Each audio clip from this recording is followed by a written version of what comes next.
Come on. Yes, we're live. Okay. My mistake last week, I realized it. I apologize to everyone for it taking so long. Is that what I should have done is just rip through the names and said, you guys stop me when you hear somebody that's actually good.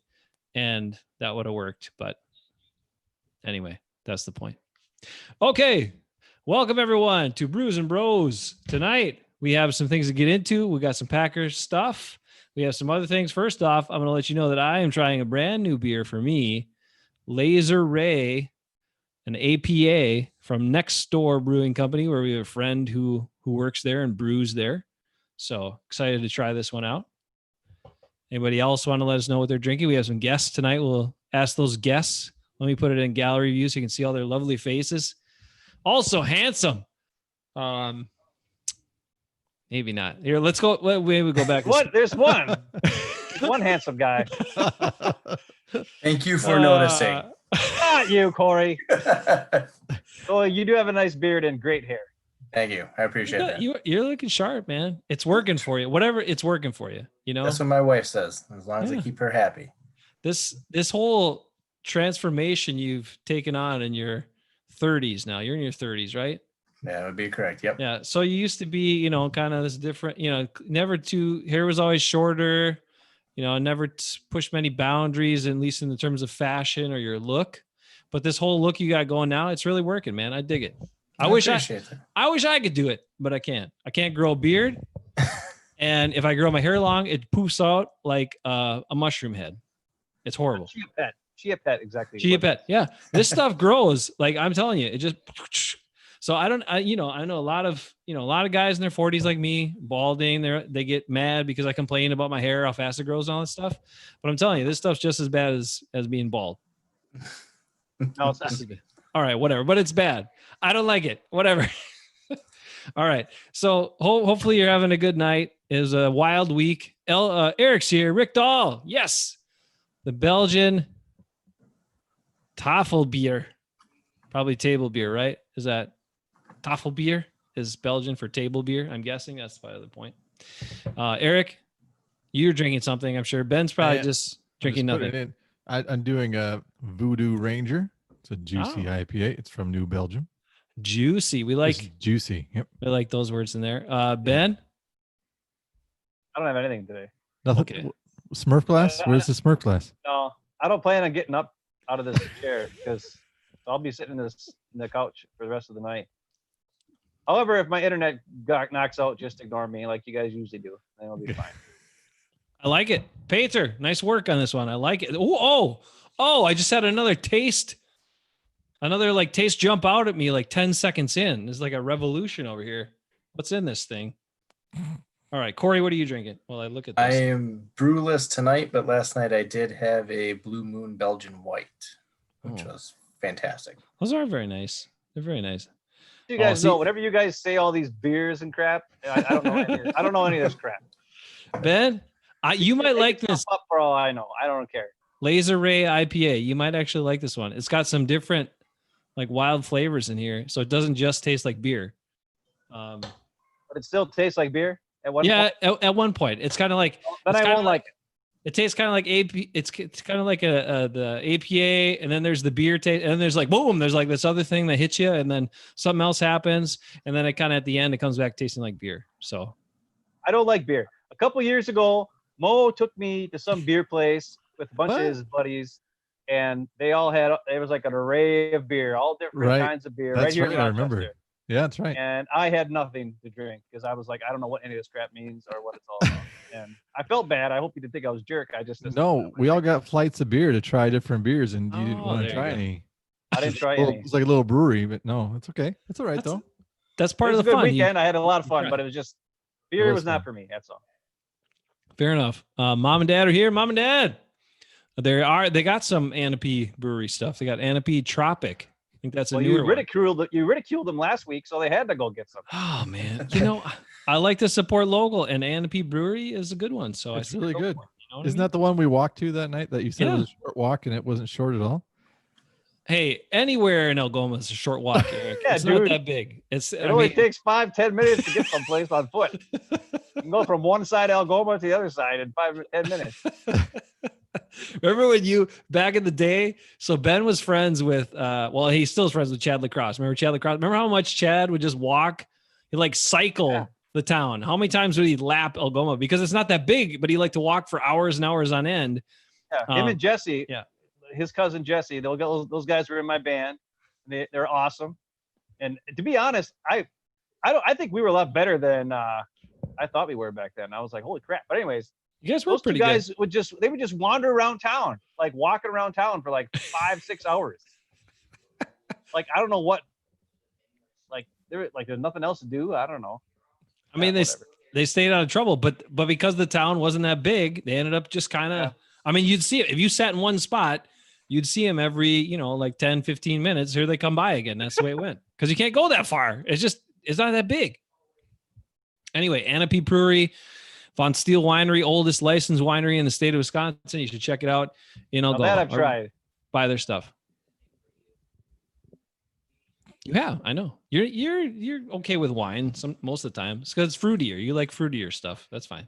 Yeah. I once had an entire bottle of wine and I climbed a mountain. Where was that? Switzerland or something. I climbed the mountain with the bottle of wine. What? It took us 3 hours to get up the mountain and only an hour to get down the mountain because it had rained and it was all slippery. This was not on the show log at all. None of this stuff so far. This was not part of the plan. European tour. Eckes was there. Eckes. Who else? McWeeny. Butter. All those guys. But I don't know if Butter was part of that group. Not Butter? Okay. Horn was there. He didn't climb the mountain. But they had to wait for me. I was the skinniest guy, but the most out of shape. I don't know how I could everybody knows me from back then. I was very skinny and very out of shape. It's a weird combination, but I pulled it off miraculously. So those guys all wanted to keep going ahead of me. And after a while, they kind of just left me behind. Actually, Butter might have been on there now that I'm thinking about it. Butter had to be there. Butter's around. Yeah, I was having like asthma attacks and all this kind of stuff and carrying a big backpack with a bunch of wine in it. I don't know what I was thinking. Oh man. All right. None of this stuff has been on the show log so far. I apologize for getting off track. Actually, we will get into Packer stuff in a minute. That's what these guys are waiting. Look at these. Look at their faces while we talk about this nonsense. They're just like, all right, get to it. Anyway, before we get into the Packer stuff, I have some very two cool unifying things to bring up because there's a lot of, we know what's going on in our world, in our country, especially. There's a lot of crazy stuff, a lot of divisive things. But there are some pretty cool things too that I just learned about in the last 2 days. I want to bring up tonight off the top, give you some hope, some inspiration. So I'm on this mailing list through work where I get information from like military people. And today the U.S. Army just sent this thing out about that they are celebrating on the 14th. It's actually the 245th birthday or anniversary of the Army being created. And they sent out a letter about what that means. And they really talk in here about how the nation is facing these challenges. I'll post this as well, this document. It's not like I can't share it. So I'll put a link to it and put it in there after you can read the whole thing yourself. But there was something cool I wanted to point out here. They're really talking about how the nation's facing these challenges this year, and the Army has risen to help with those challenges to support the citizens, and how the Army exists to protect the nation and the rights of the American people. And in recent weeks, they've helped to do that. And they are really proud to see people's right to peacefully protest. And the Army is backing that in this statement, which I think is really cool as well. And then they talk about the honorable lineage from 1775 to today. And the Army observes their values, patriotism, the legacy by working together and by helping to bring communities together. I mean, you look at the diversity of like people that enter the Army, right? But then they all have to work as one unit. And they talk about that in this letter too. So it's one of those things where people from all different backgrounds, all different perspectives, whatever, but they got to come together to do a job. And the Army is a great example of that. So anyway, I thought that was really cool. I'll share it with you. You can check out the whole thing later on. And then the other thing that's pretty wild, there was a Newsweek story about a rally, and I think it was in Nevada, but If I'm wrong, I'm wrong on that. But so it was a Black Lives Matter rally that also had a strong All Lives Matter presence. And the headline is misleading because the headline is about how these 2 or 3 clowns showed up in KKK stuff, and that's touting Trump signs and whatever. And anyway, that's what the headline is to get you in. But the story is actually much cooler about all this other stuff. First of all, what was cool is they said that there's a couple of guys wearing the KKK stuff. People from both sides are like, get out of here. Get out of here. You should not be here. Please go away. So that's cool that both sides agreed on that. Then they talked to this one guy who showed up on the All Lives Matter side. And he said he showed up with his gun. Okay.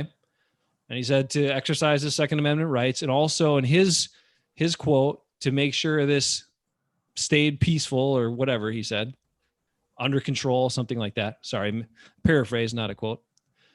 So this is what this guy's initial quote in the story is. So you're thinking, okay, where does this go? This same guy they continued to interview throughout the story. And he said he walked up kind of to the line that was dividing the two sides.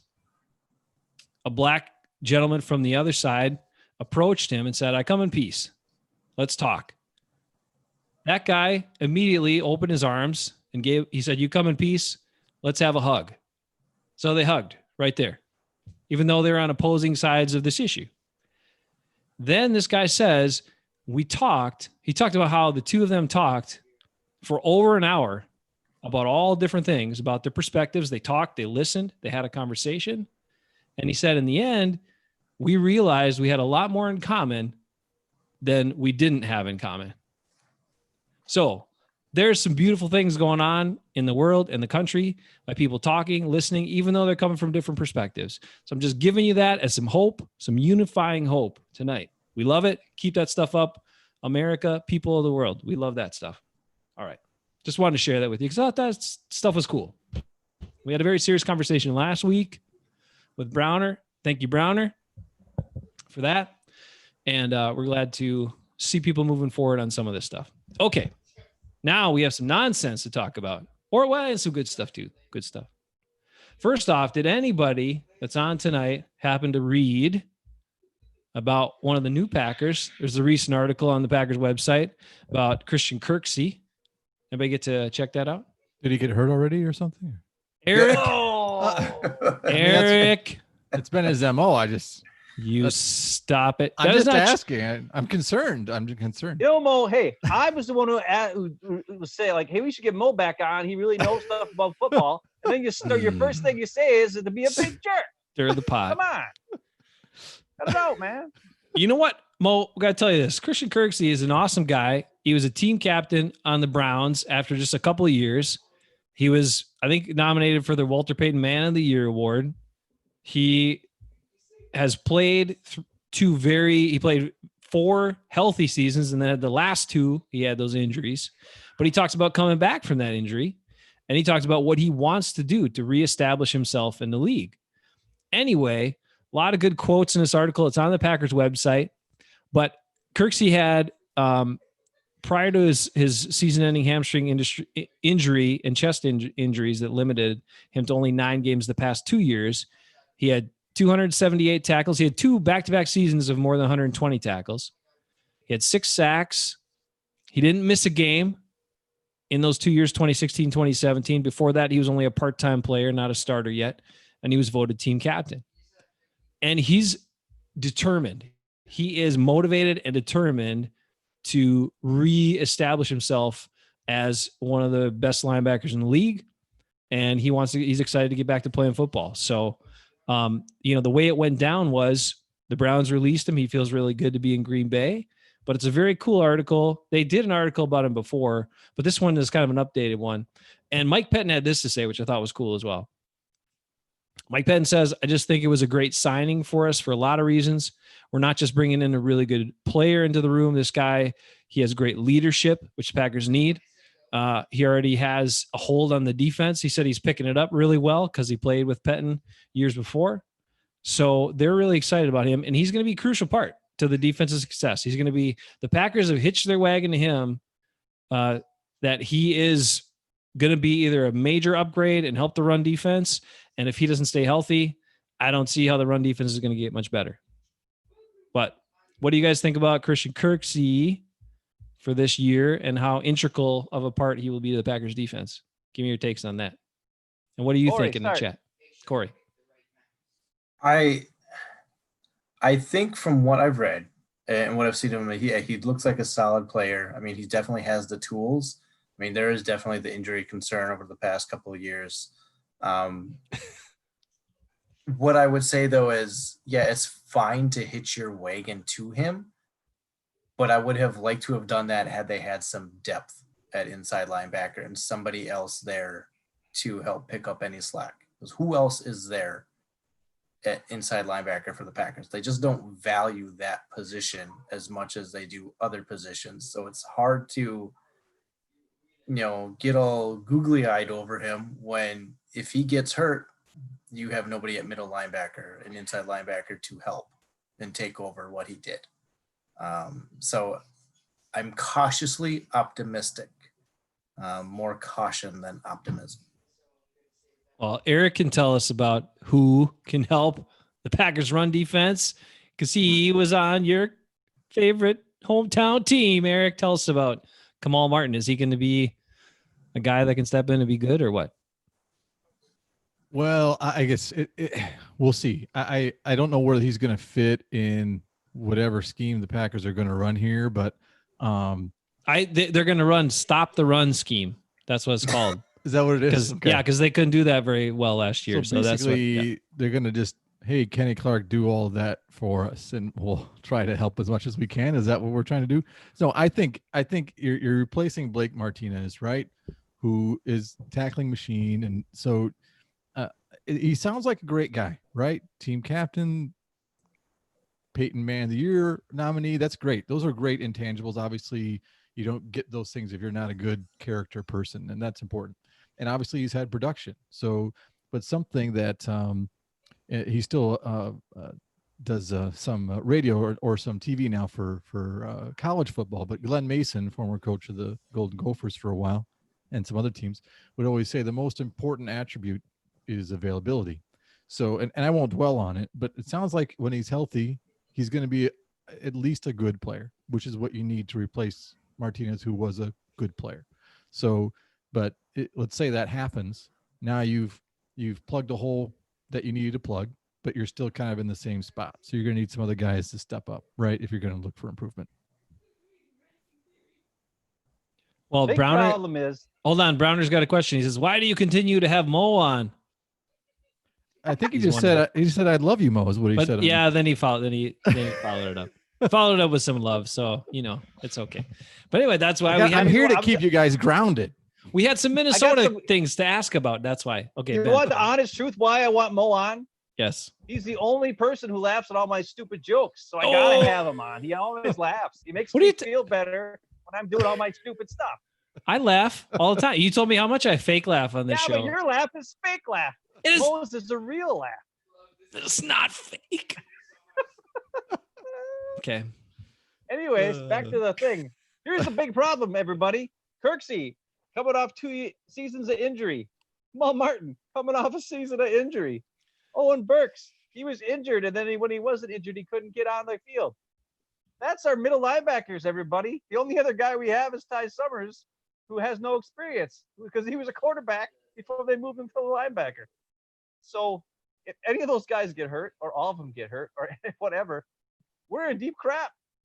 And the big problem is something I'm going to bring up later because I'm going to go over some stuff, and we'll get to it. But I hope that Kirksey's going to be healthy, because when I watch film on the guy, he does things that Blake Martinez and AJ Hawk have never done. And that's attack the line of scrimmage on running plays. Oh my God. I watched the tape. He actually makes plays. You know what else he does? He gets in passing lanes and picks balls off and covers guys. Oh my gosh. Martinez couldn't cover anybody. He had one reception last year, which was important because it was against the Lions, and it was a very, very, they needed it because they were almost going to lose that game because Rodgers was throwing the ball, airballing everybody over their top of their heads, and they needed the defense to do some stuff. But usually Martinez doesn't play coverage, or hasn't. The guy catches the ball, then he gets a tackle. That's why he has 5,000 tackles. That's what he does. He can't like cover a guy. I've seen tape on Kirksey. He can cover guys. He can break up passes. He can intercept passes. He attacks the line of scrimmage. He can read the offensive line and know what they're trying to do to him and get off blocks. And that's something Martinez didn't always do. Now, we talked about it before where maybe he was told not to do that. He was told to clean up a mess. You're going to make That's Eckes fine. mad saying all this stuff about Martinez. I know, but it's true if you watch the tape, and it's true. Because that's how it works. It's the same thing as when you look at all these teams where it's like, oh, this guy had 5 million tackles, and this guy had 5 million tackles, this guy had 5 million tackles. It's like, okay. But the reason why he had that many tackles is because the guy in front of him, or the guy he's supposed to be covering, caught the ball, and then he had to tackle him. The better play is to break up the pass or get in there and tackle him. And how many of these tackles that Blake has are actually behind the line of scrimmage? Not very many. They're usually downfield 5-6 yards. It doesn't help anybody. So that's what I see from Kirksey. He can attack and he can get off blocks and he can read the offensive line and see what their blocking patterns are and try to read the play and make a play. And that's awesome. And we need the young guys to do something. But like you said, they don't value middle linebacker. They've never valued middle linebacker. Corey said that. Yeah. I mean, think about it. Whenever they had a good guy, they just let him go, except for A.J. Hawk. They gave him a bunch of contracts in a row. Probably because he's a fifth overall pick. But otherwise, I don't know. They had Desmond Bishop. They let him go. He was awesome. He made plays all the time. He made one of my favorite plays when he picked off Brett Favre, returned for a touchdown. That was an awesome play. That was when Favre was a Viking. That was a great play. I love that play. Remember that play, Mo? Remember that one? I was that remember in that too. I don't know why. Oh, that was a great play. Anyways, so that's all I got to say about Kirksey. He seems like a great guy. I agree with all that. But they're putting a lot of hope. They're putting a lot of hopes on this guy with really nothing backing him up, and that scares the crap out of me when this guy is supposed to be the quarterback of your defense. It freaks me out a little bit. They are, but in the article, he also is quoted saying, "My pec is back." So we should feel fine about it.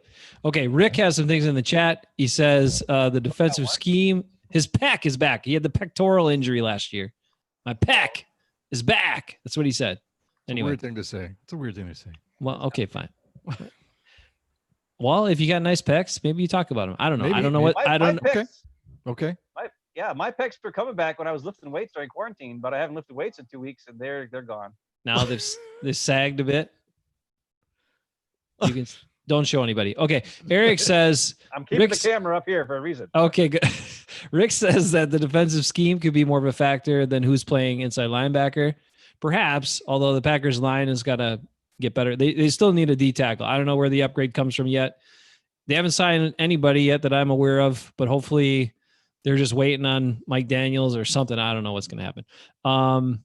And then Rick also brings up maybe playing a lot more nickel. The one thing I'll point about Kirksey before we finish on him is that the 2 years he had those really high tackle years, Joe Schobert, big ups to former Badger, also had 120 plus tackles in those seasons. So those two guys were like tackling everybody on that defense. Now, it also meant the Browns were probably defense was on the field a lot because their offense stunk, but those two guys made a lot of plays and a lot of tackles. Okay, so we have hopes for him. Now we get into Corey. The reason Corey's here, talk some trash about Aaron Rodgers. Oh, no, we're not going to talk trash about him. Well, I can't speak for Corey and maybe Mo, but what I will say is there have been a lot of people this week talking some trash about Aaron Rodgers again, and I don't get it. I don't get it, man. First off, do we want to get into the? First off, I'm going to start with the turd, Colin Cowherd. Third. And then we'll get into the PFF top 50, which is another ridiculous thing. So here's Colin Cowherd. First of all, he is such a pompous person. Yes. Like to use a different word there. But somehow he used to be kind of funny and kind of goofier and whatever. And now maybe it's because he's on Fox or what. I don't know what happened, but he is just so full of himself. It makes me crazy. So he goes on this, one of his little sections of his show. No, he leads his show, his Monday show. He leads with this. He's talking about the reason Aaron Rodgers left off of the Pro Football Focus top 50. And he knows why. He knows why. And then he starts out this whole thing about how he's always ahead of the curve on everything. And he gets off on being ahead of the curve on things no one else knows, but he knows. Like he's the only one who knew Russell Wilson was going to be good. Yeah. Yeah. He's touting Russell Wilson. Yeah. He's like, I was telling everyone 4 years ago when he went to the Super Bowl, he's the only one who knew that. Really, Cowherd, you moron. Then he's the one, like you said. He said that Mark Sanchez. You'd rather have Mark Sanchez than Aaron Rodgers. Really? I want him to go back. Dong? I wanted him to go back to that one and explain that one to me or revisit that. Yeah, he didn't mention that. He didn't mention that one, did he? He's got plenty of bad takes and wrong takes, but once in a while he's right. And then but he just puffs. He's like, his head's this big and he's talking about it. Anyway, so he goes on and on about this thing. And he's talking about the reason Aaron Rodgers, it's a personality issue. That's why he's left off of this list, because he doesn't have the right personality and people don't like him and whatever and all this stuff. And then the great part about it, he has this whole thing and he rips on Rodgers and says all this stuff. And then he goes through, he's like, even when Aaron Rodgers does something nice, he gets flack about it. And he talks about how Rodgers, which I really appreciated, stepped out even in 2016 during the Colin Kaepernick stuff. He made a statement there. He was a leader. He talked about right from the start that it wasn't about disrespecting the flag. It was about a protest about police brutality against black men and black women. And then the Drew Brees comment came out, and Rodgers quickly put something out clarifying about that as well and talking about what it was about.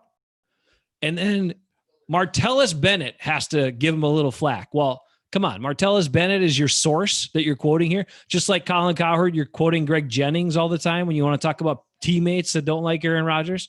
You had Greg Jennings on your show like 50 times in the last 5 years. And every time it was just to stir that again, that narrative. Anyway, ridiculous stuff.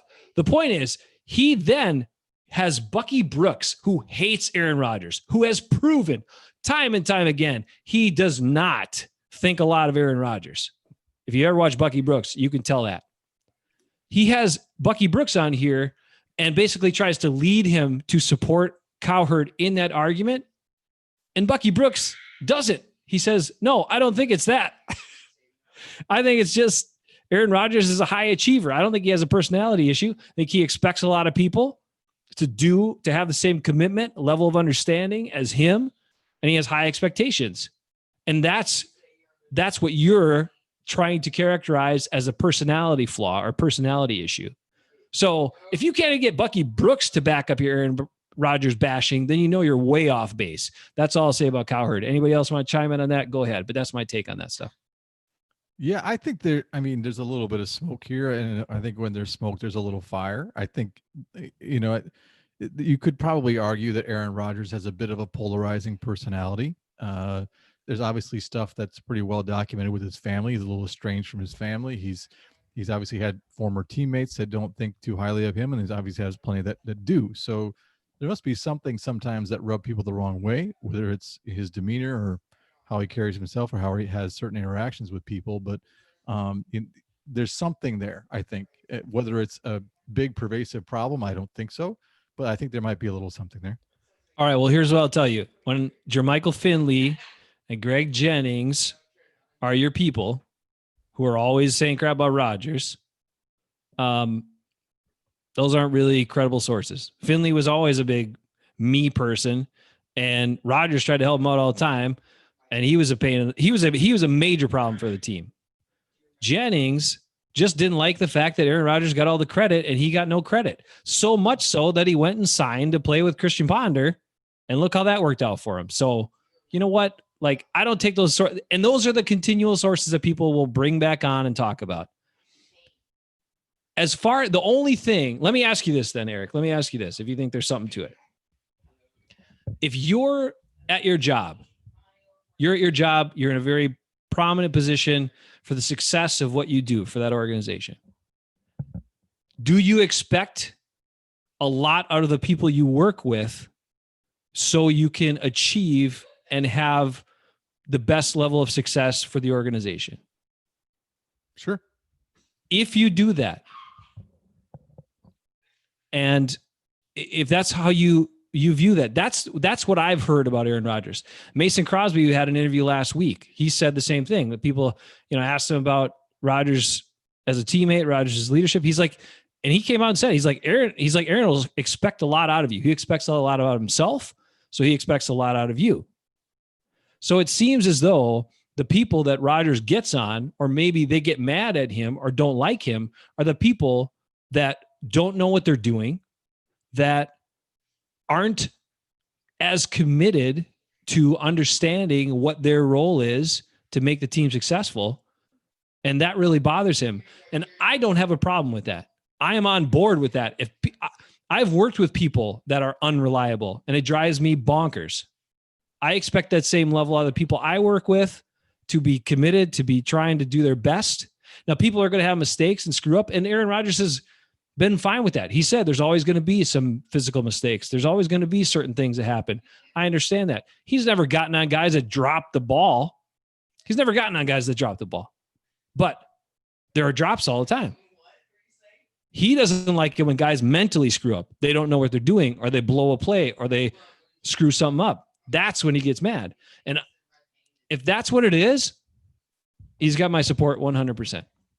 And I'm just concerned that maybe isn't the problem, right? I mean, you mentioned Greg Jennings, and I don't think Greg Jennings could be seen as an unreliable part of that team. There was a time when he was. Hold on. I have to tell you one quick thing. He was the best receiver on the team at one point. So I don't. Greg Jennings is the best receiver the Packers have had since Sterling Sharp. Since Sterling Sharp. That is the honest truth. So then, how does that argument apply to Greg Jennings then? Because this is the difference. This is what happened. Greg Jennings started his career with Brett Favre as his quarterback.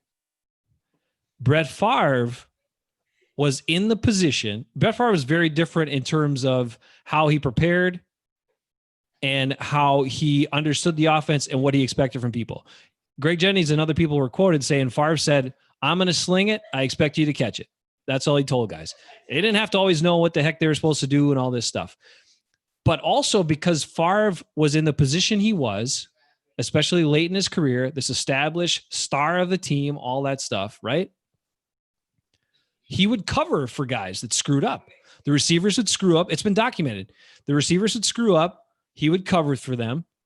That's why Donald Driver had a little issue with Aaron Rodgers for a little bit as well, because Aaron Rodgers wasn't like that. He's like, I'm a brand new starter to this team.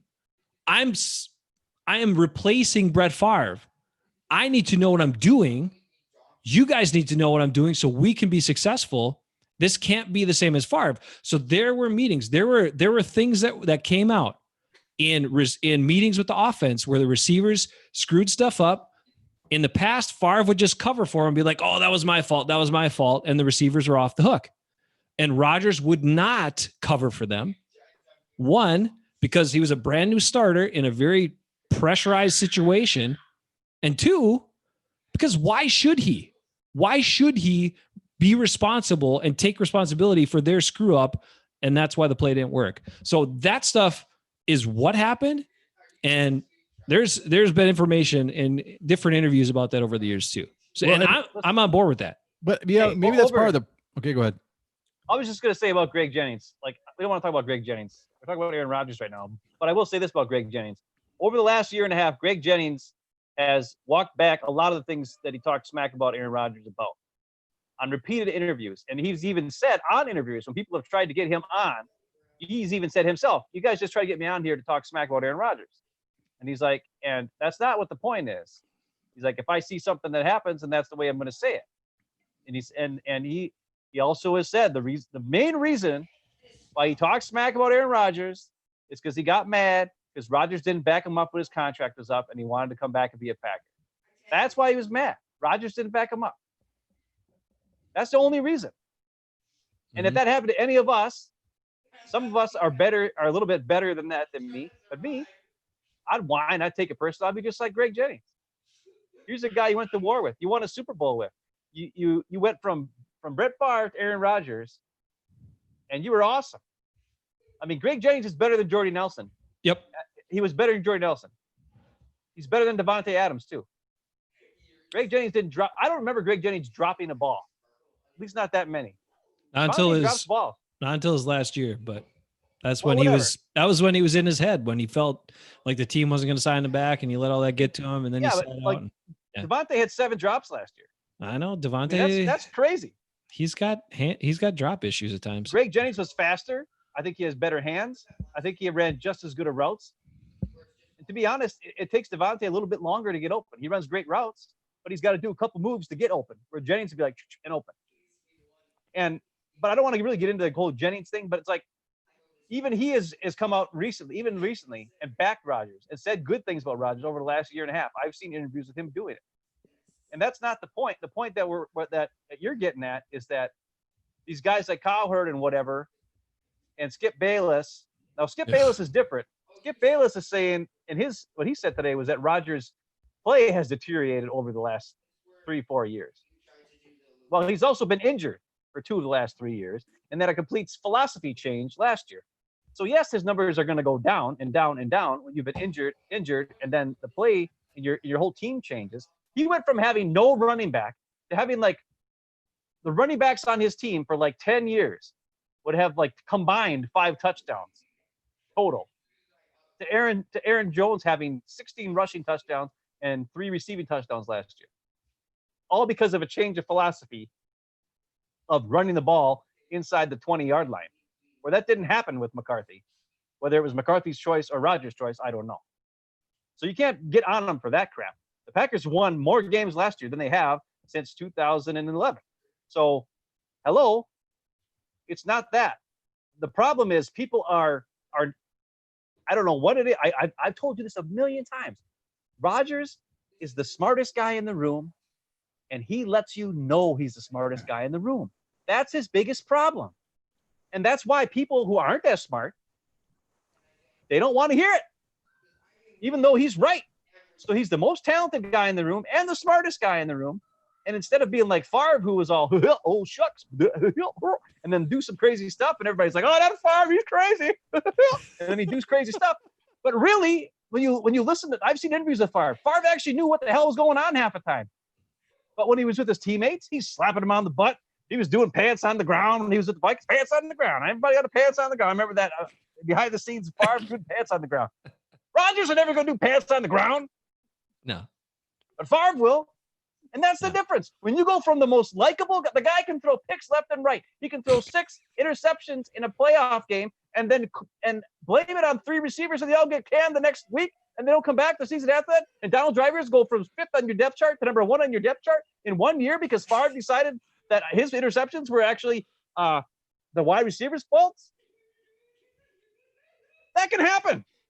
If Rodgers looks at a guy bad because he dropped the ball, everybody's like, oh my God, Rodgers is such a jerk to those guys. Oh my God, oh my God, oh my God. Favre got 3 guys fired because he threw 6 picks in a playoff game. And everybody's like, oh, Favre. What? That's the thing, Jace. I know. Rodgers is so smart, and he lets you know he's smarter than you. And that's the problem. And that's why people don't like it. They don't want to know that. They don't want you to be the smartest guy and then tell you they're the smartest guy. They want you to be the smartest guy and then be like, hey, you're pretty smart too. But Rodgers, he don't like that. He's like, yeah, you're dumb. I'm smart. Sorry. All right, Corey. Corey's got to say something. Yeah, go Corey, ahead, say one thing.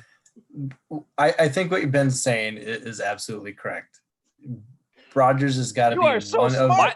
Why do He we is- have you on this show? You're Yes, agreeing sir. with Ben? Okay, never mind. Go He ahead. is probably one of the smartest NFL players to come out in a long time. He is a once in a generation talent. He does let everybody know it, but at the same point, he expects everybody to know as much as he does. So while he's telling people that, yeah, I'm the smartest man in the room, you better know as much as I do. So when they do have those mental mistakes, he that's why he's blowing up. He expects everybody to play at the same level he can, but not everybody can, both talent-wise and IQ-wise. It's just not possible. So when you look at that, yeah, people are going to say, oh, it's a personality thing. It could be. I mean, it could be his personality to be like that, but he's just that smart and he's just that good. And he still is playing with a chip on his shoulder. He will always play with a chip on his shoulder until he at least wins a second Super Bowl. because he's been asked to do more each season with less each season. And I think it's kind of been ingrained in him that he does not know how to do less with more. He has running back talent now. I mean, Aaron Jones is a fantastic player. Devontae is good, but he's expecting to do more of himself, even though he's got people that he can spread it around to on occasion. I mean, we're not talking that he's got a full boat of a receiving core and a reliable tight end at this point, but he's got a running game that can support him and take the load off his shoulders. And it's just not something he's used to. He's continually used to being, I have to be the guy. I have to make the play. I have to make that 50-yard completion on a 3rd and 3 when a little 4-yard dump off would do just fine. He's got as smart as he is, he's kind of dumb in that respect, that he's trying to make those plays. He really kind of needs to take a page out of Tom Brady and play a little dink and dunk game and take what you can get when you can get it. All right, fair enough. Now, Corey, you are almost going to lead me perfectly, segueing me into the top 50 list, but we'll get back to that because I got a couple of quick things to catch up on. And then Mo, we're coming to you next for something we need you to tell us your take on. Before, I just poured the Diablo Belgian style double ale from Ale Asylum, so I'm on to that. Browner has some comments. Browner, as we were talking about Aaron Rodgers and some of the things I was saying about expecting people to be at this level and all that sort of stuff, and that's what it is. He said, just like MJ and the Bulls. And he said, again, just like MJ, watch The Last Dance. And I just think Aaron Rodgers loves MJ. That's all he ever talks about. Yeah. Well, you know what? I have to say, I don't know. I don't want to get into my personal story here because it's very different, but I've worked with people who let you down. It drives me crazy. Anyway, so, okay. Rick says, ask Mo who's going to take the load off. I understand because this is what we want to leave. Eric, why is Dalvin Cook trying to hold out? What's going on, man? Whoa. Well, because he wants more money. Get that part. But what is he thinking? What is he thinking as a running back in today's NFL on a fixed rookie contract? Why is he trying to hold out? Especially with Madison there. I mean, sure. Come on. Well, I think in a lot of ways the cards are kind of stacked against him the way the CBA is and things like that. Because if you actually don't show up now, the rule is if you don't show up for your first day of training camp, you don't log that year in terms of free agency. So he would then be a restricted free agent the following year, which means you can just tag him with the first round tender and sign him really cheap for one more year. So he really can't hold out from training camp that way. So there's a lot of things that are kind of stacked against him now. That all might be a moot point if they don't really have a training camp, or who knows what's going to happen. But he's trying to make a statement because I know they've been in talks about an extension and trying to figure that out, and they're not very close because I think the Vikings want to follow like a different kind of level of pay for running backs versus what, some of these guys are getting, like Zeke and stuff like that. So he's trying to make his own statement and trying to get that price back up. There's not a lot of leverage, not only with the CBA, but you mentioned Alexander Madison, who's their backup. He was a 3rd-round pick, a rookie last year, had a pretty good year. He actually averaged more yards per carry than Dalvin Cook. Just a small point there. Sometimes when they're in the game, they both have dreads. I can't even tell the difference until I see their number. I mean, they have a very similar running style. I mean, Madison's a little more north and south, a little more physical, but Dalvin Cook's certainly physical along with his speed. But so I think, I don't know. I think he's worth signing, certainly, but you can't give him like $16 million a year like he wants. You also can't just give him like $10 million a year. You got to find some kind of ground there, and hopefully they can figure it out. But it'll be interesting to see how it plays out. But he's got to make a statement somehow. There's just not a lot of leverage for him, I don't think. Now, Mo, are you on board with them parting ways with Dalvin Cook and signing Aaron Jones next year, like Ben wants, so he can watch every Aaron Jones game? I'm telling you that they could get Aaron Jones for less money, and he's a different dynamic type player than what Madison is. And you can have Madison do one thing and Jones be. I mean, that would scare the crap out of me as a Packer fan. But that's just me. Because Dalvin, like you said, Dalvin Cook and Madison are like. There's time like I watch the games and Dalvin Cook is on my fantasy football team. And I'm watching the game, and I'm like, yeah, nice run. And I'm looking, I'm like, crap, that's not freaking Cook. What the heck's going on? Where isn't Cook in the game? Get Cook in the game. I need some points. Got mad a bunch of times because I'm watching the game, and Madison's running like 25 yards. And I'm like, why is he running the ball? Wait a minute. They're in the red zone. Get Cook back in. Get Cook back in. So I'm telling you, this is a bad move by Cook. Bad move. That's just me. I mean, there's no winning here, right? I mean, Melvin Gordon tried it, didn't work for him. Right. It's very similar to Melvin Gordon's situation, right? Because they, Eckler. Eckler, right? Who's a great, running back also. They really still like Melvin Gordon, but they just couldn't pay him that much. So, they had to find some kind of middle ground. So unless that happens, he might, well, the thing is, if he holds out, then he's restricted next year. You slap a first round tender on him, someone else signs him. Okay, we'll take the first round pick and move on. Go with Madison, maybe sign Aaron Jones. I don't know. There's a bunch of running backs out of that draft. Like Elvan Kamara is a free agent after this year. Yeah. Aaron Jones, Dalvin Cook. There's more than that. There's like a ton of them, and they're all really good. And they're all like. And the scariest part is, like, they need to realize, the teams and the players. If like this is my hope, is that Aaron Jones and he gets with his agent, and they're like, listen, here's a scoop. I know you're probably good enough to get $12 million a year on the open market, maybe, right?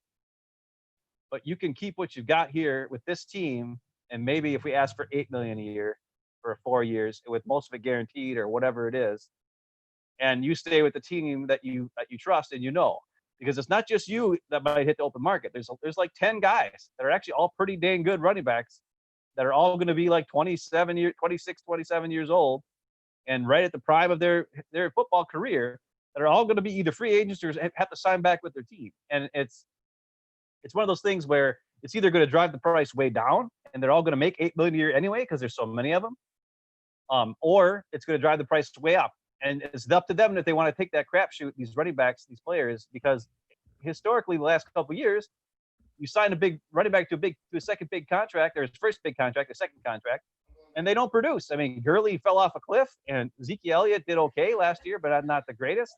Now they did McCaffrey, and he's the only reason why they did him 2 years early, because he actually was a first round pick, so they could have waited a whole another year before they gave him an extension. But they did, because he's the whole damn team. So these other guys, like, I got some stats I want to get into later, but there's so many question marks with these running backs that are in their third year, going into their fourth year now, and their contracts are up. There's a bunch of them, and there are a lot of really good. They're all the good guys are like right there, and it's going to come to a point where the teams and the players need to like realize, okay, we want you back. Look at what's out there. Look at what could be out there. You might not be getting exactly what you think you're going to get, and if they let them go and see what they can get, hopefully they'll come back to the team that they started with if they get a decent deal. But I just don't think holding out is the right move right now when you've got a good guy who's just behind you, like the Vikings. Like if Aaron Jones held out right now, that'd be a dumb move. You got A.J. Dillon, they just drafted, and they got Jamal Williams. And if he doesn't play and produce again, because he's only had 1 year, that's the other thing with Dalvin Cook. Mm-hmm. He got hurt the first 2 years of his career. He only had 1 full year last year. So what does he really have to hold on to? He needs to prove it to him again that he can not get hurt this year and play. And that's the other thing about, I don't get it. He still got dinged up last year too, and they're wondering if that's going to be a lingering injury. And I think 1,100 yards. He had 13 touchdowns, but and like 500 yards receiving. So definitely a breakout year, but nowhere close to that the previous 2 years just because of injury. So it is one of those things where running backs know they don't have a long shelf life in the NFL, and they're trying to get as much as they can. I think that 10 to 12 million range is reasonable for a top tier running back. But I don't think you can get up to that 14, 16 a year range unless you have someone like a CMC who does everything so well, who's like a running back and receiver in one, that is, like you said, their whole offense. So I think until that price comes down to where, at least right now in the NFL, where running back is valued, you can't really go over 10 or 12 million. That's just too much. So Ben, you got some stats? Is that what you said? Or are they about running backs? Later. Are they about running backs, or are they when we get into the? Well, we wanted to keep this a little bit shorter. We've been going kind of long the last few weeks. We're trying to keep it to closer to an hour this week, but we're already at about 50 minutes. Well, we started a little late. Well, we're going longer then. God dang it! I got a bunch of information I got to talk about. Dang it! All right, let's get into into the top 50 thing. Let's go. Let's get into the PFF Pro Football Focus Top 50. Corey, have you looked at it? And what do you think about Aaron Rodgers not being in the top 50? I haven't looked at it. I did see that Aaron Rodgers isn't in the top 50. My thought on that would be the whole "what have you done for me lately" kind of deal. There are so many players out there right now that have put up monster numbers that have gone out there that, you know, Aaron Rodgers last year that he had, any quarterback would have loved to have had that season. But because it was Aaron Rodgers, that's considered a down year. And when you see the seasons that, you know, Lamar Jackson had and Mahomes have had, you know, those are the kinds of seasons that you're looking for in them new guys. So I think it's a little ridiculous that Rodgers was left off of it. I mean, I've said it already. He's a once-in-a-generation talent. I mean, the guy can play. He knows how to play. Just because he has a seemingly what is a down year for him is no reason to leave him off that top 50. I mean, he's still a top 5 quarterback, and the top 5 quarterback should not be left off the top 50 list. He still threw for over 4,000 yards for like the 8th time in his career. Plus, on top of it, I mean, it's just the touchdown numbers were down, but that's because Aaron Jones had so many. They ran the ball more in those red zone opportunities. That was the big thing. All right, I'm going to give you a quick recap of the quarterbacks here. Mahomes is number 2 in the list. These are just quarterbacks. Russell Wilson is number 7 on the list. Yep. Lamar Jackson, number 8 on the list. Here comes the one that's freaking bullcrap. Let's do it. Drew Brees, number 11 on the list. What? Ridiculous. Honestly, ridiculous. And Mo knows because he's a Viking. And he For all watched them throws play. like under 15 yards, maybe. He can't. Yeah. In that game, in the playoff game, the Vikings were scared to death of Taysom Hill. And when they took Taysom Hill out of the game, the Vikings fans were like, woo, thank God Drew Brees is coming back to fumble it right to us. And that's what he did. How does this guy number 11 in the league? And Aaron Rodgers don't make the team or make the top 50. That is ridiculous. Okay. Yep. Yeah, number 11, Drew Brees. And then here, I just got to read this to you here.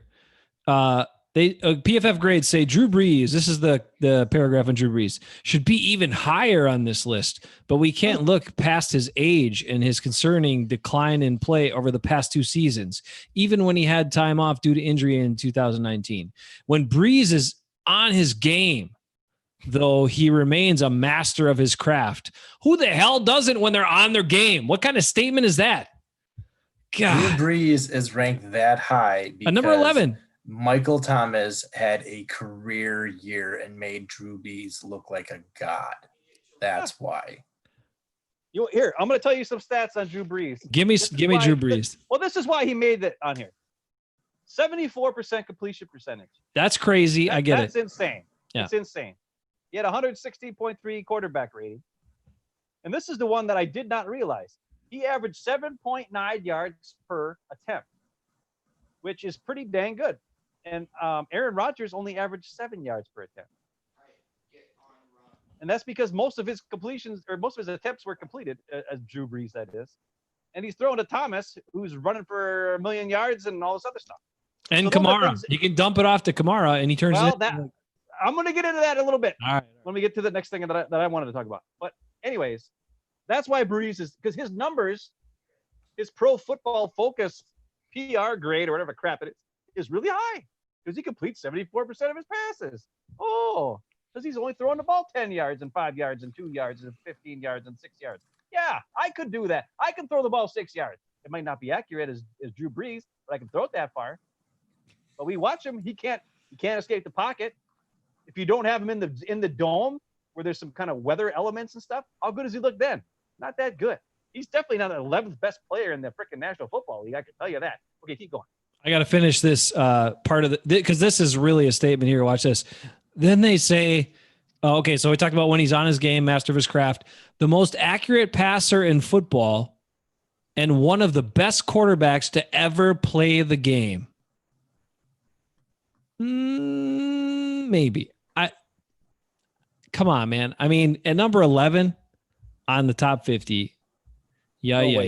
I just don't get it. Okay, where's the other quarterbacks? I'm scanning. I did have one other side note on here as well. Tom Brady, number 24. Now, Tom Brady had because this is these are the top 50 going into 2020. Mm-hmm. Tom Brady had not a very good year last year at all. Worse statistically than Aaron Rodgers. Mm-hmm. But all they do is make excuses for Tom Brady in this little paragraph here. Tom Brady, major drop off from his previous baseline of play, which, you know what, he's had some not great years over the course of his career, but whatever. They're talking about Father Time, maybe catching up with him, getting the upper hand in the battle. But the tape shows the root of almost all of his issues is the lack of his receiver help last year. So just give him some excuses.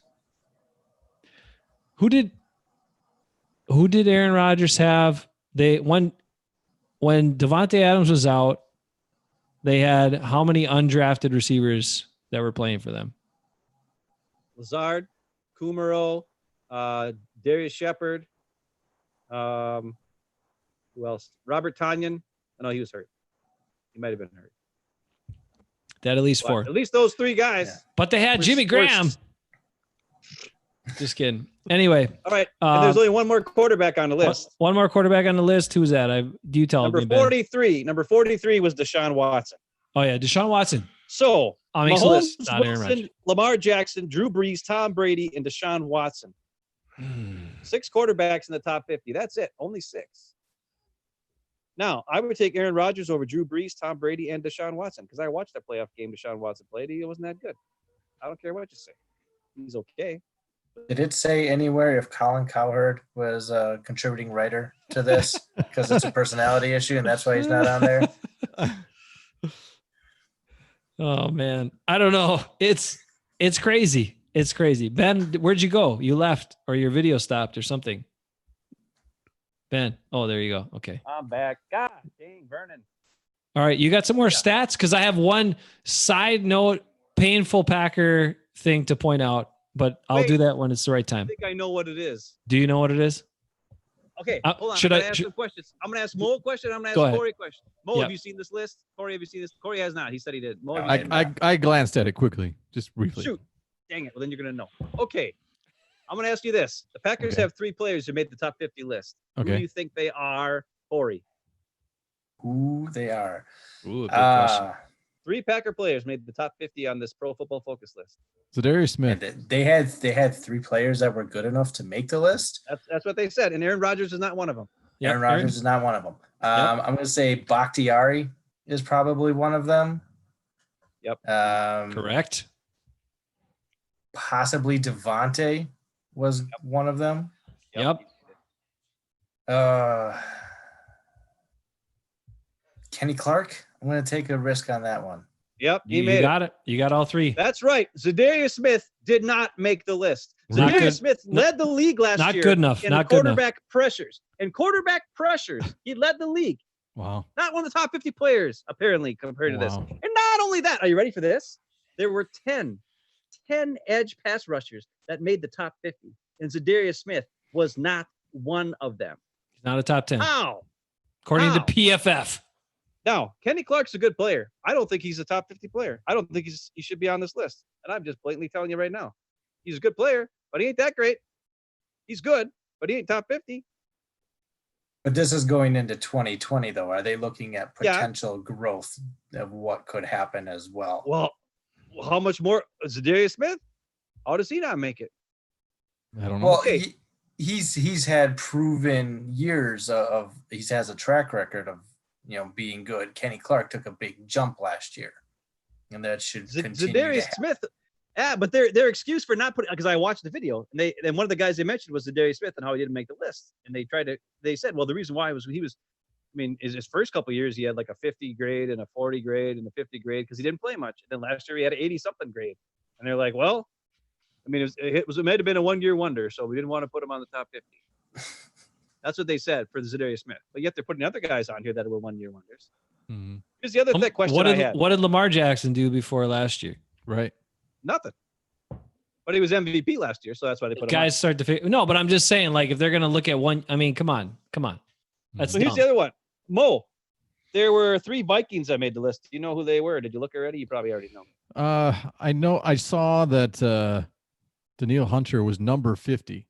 Yes, he So was. Number 50. He snuck in there. He beats Darius Smith as the edge rusher. on Yeah, the I list. get that. I get that. But he did. I think he was second in the league in pressures, but still, I He's think good. He's a good player. they I think both he deserve to be in deserves the list, if I'm being honest. So, Yeah. and I think probably their two safeties, Anthony Harrison Smith. that. Yes, There? Anthony Harris was 30. Harrison Smith was 35. Okay, They also said let Lance Kendricks. Eric. Yeah, Ooh. Eric Kendrick. Eric Kendrick. I was thinking running back or tight That end. would, be, Lance Kendrick. that would really be something. Anyways, That would be a yeah, I know. stretch, He's man. And not Lance good. He's not Kendrick's good. on here. Woo, No, but watch out. Eric Kendricks. They said that it was hard not to get him on the list. I can't believe it. His value, and when he played, they said that his grades were off the charts last year. Yeah. And it was really tough not to put him on the top 50. And I think he should have been on the list too because he's freaking good. But that's just me. Was that in front of Casey Hayward? Because Casey Hayward's on here, number 39. That was the other thing. Not only is Casey Hayward on here, they say Casey Hayward has been one of the game's best cornerbacks ever since he entered the league. Which is not true because No. he didn't play for the Packers for like 2 years. He hardly got on the field. You want to know what here? So now, they don't know what they're talking about. No, Maybe since no. he's been with San Diego with the Chargers. Not San Right. Diego. Doug Gottlieb. So Doug Gottlieb is another guy. He used to be on ESPN and then he got on Cowherd's show, and Cowherd was trying to talk to him about Aaron Rodgers not being on the list as well. And his final statement was probably the best. He said, "Any top 50 list that you have where you don't include Aaron Rodgers, your list is just dumb." So that's basically it. So there's a lot of dumb things on this list. Yeah. Here's the other thing. There's only 3 cornerbacks on this list. 3 corners. In the top 50. Talk about the one that's first. Well, the first one is Stephon Gilmore, who's actually Okay, pretty the good. second one, who's The not, second one is honestly ridiculous. He shouldn't be on the list. and That's he's really Richard- high too. He's really high. Number 14 on the list is Richard Sherman. Oh man. Time has passed Richard Sherman by. He should not be in the top 50. I'm sorry. I don't understand this list. And Well, Casey Hayward is the other one that made it. 3 corners. I'm That's sorry. it. Is that the same Richard Sherman that Devontae Adams burnt that bad in the playoff game when he had to Yeah. cover one-on-one? And then Yeah. when they had safety, able to get back there and make a cheap late interception. But Yeah. yeah, the he same was. guy. Here's the problem with Pro Football Focus, though, and this is why I think I mentioned before that Mike Zimmer hates it, is they don't know what the players are supposed to be doing on that play in their scheme. Are they supposed to, and so they think, well, a guy in their zone caught a ball on them, so that's against them, so that's how they're going to grade them. And same with blocking and linemen. I mean, and that's probably why there's maybe less secondary guys on there too. But it's just it's an imperfect thing. I think it's a cool thing that they do. It gives you kind of a sense of a person's performance, but I don't know how much weight you can really put into it. And obviously a list like this kind of proves that point. All right, Ben, I got to get to it. Are you ready for the pain? You're not ready for the pain. Okay, go. Pain. The pain, the Packer pain. Are you ready for it? Let me do it since I'm already talking about it. Is that the top 50 list? Yeah. Yes. Okay. Here's the got Packer. Here's the Packer pain. Here's the Packer pain. Number 28 on this list. I'm going to read I was gonna go there. number 28 on this list. I want you to compare what I'm about to say to the person the Packers then chose to select when they chose not to select this person. Yep. Players don't always have a smooth growth curve to their NFL careers, but there's something very satisfying when they do. This person has developed every season he's been in the league, building himself into the Defensive Player of the Year candidate we saw last year. He had the highest pass rushing grade of any edge defender in 2019. Notched 81 total pressures, made a whole host of game-changing plays, including 8 forced fumbles and a pair of interceptions, which Kevin King only had 3 more than that, and he's a freaking cornerback, even though he dropped 5 interceptions. He could have had 10 last year. You gave it away. You shouldn't have said that. Now I know it's not Kevin King. Oh, sorry. If he plays to that level again, he will be one of the best defenders in the league in any position. But Browner already put it in the chat. It is TJ Watt. I will never forgive the Packers for trading back and not taking TJ Watt. You know what? Never, ever. Will never do it. Let me tell you another one, Corey. There's 2 other guys on this list. that Just the wait. Packers- Give me one more point before you go to that. Okay. Just think about the domino here. If the Packers had drafted TJ Watt, they would have only have signed one of the Smiths this past offseason, right? Because you wouldn't need another one. You wouldn't need both. And you maybe wouldn't have drafted Rashawn Gary. I don't know.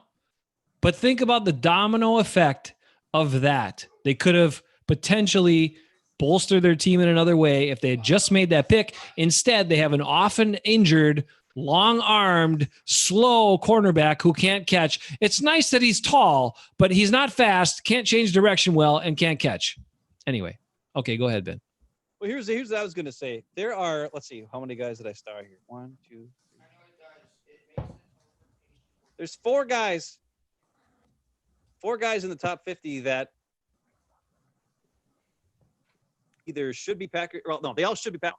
So that means the Packers would have had 7 guys in the top 50, plus the Darius Smith and Aaron Rodgers and Aaron Jones, who should have made it, didn't. But that's besides the point, because they don't value running backs at all. So that would have been 10 guys in the top 50 of dynamic players.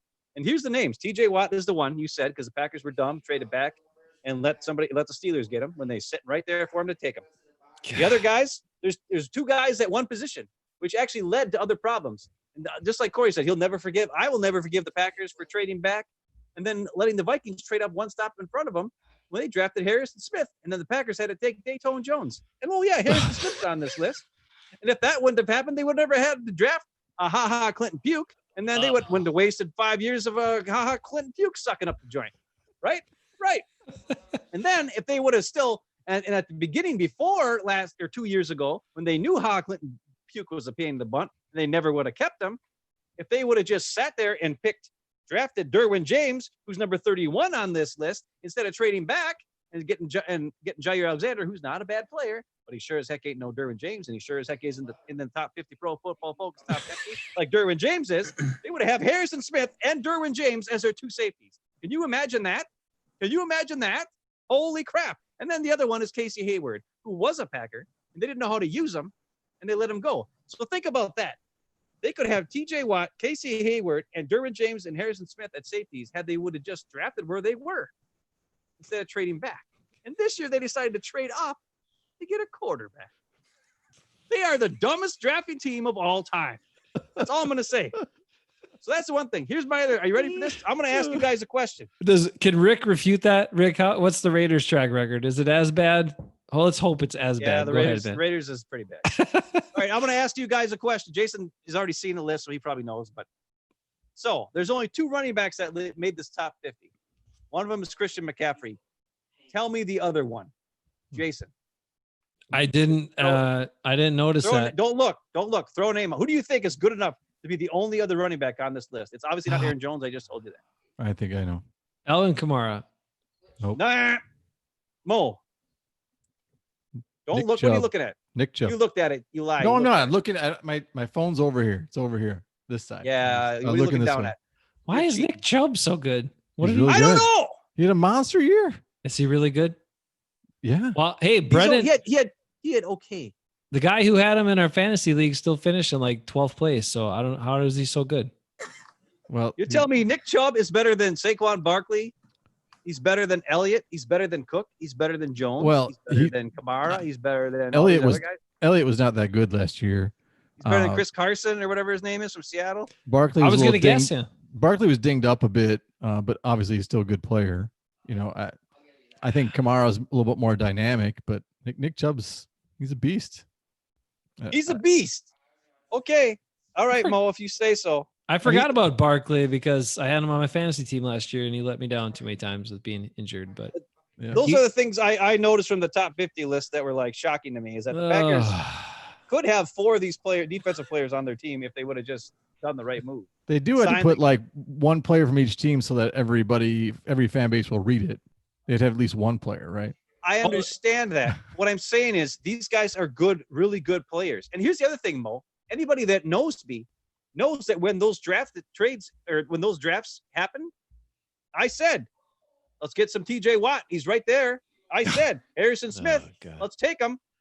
I said, because we needed him. I said, Derwin James, oh my God, he's still there. And then they traded back.